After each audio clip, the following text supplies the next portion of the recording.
好，来继续来看台中金钱坝酒店一个姓颜的小姐，啉酒开车，弄死一个做胖的少年师傅，搁做伊落跑。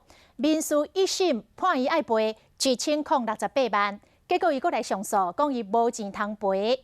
到二审，法官也是维持一审的判决。安尼结果，家属表示安慰。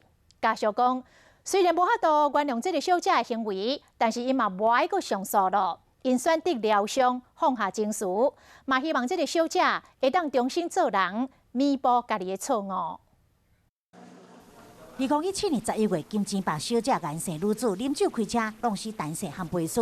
虽然伫法庭上讲无钱赔偿，民事二审依然维持一审的判决，必须要赔偿1068万。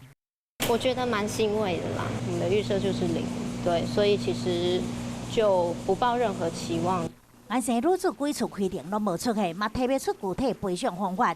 二审法官维持原判，嘛互被害人的家属感觉安慰。死者阿姐伫面册铺文讲，判决就是一个数字，不管是毋是显会出来，我拢无想要逼死加害者，阮只需要伊重新做人。若是疗伤，迄是阮受害家属的人生功课。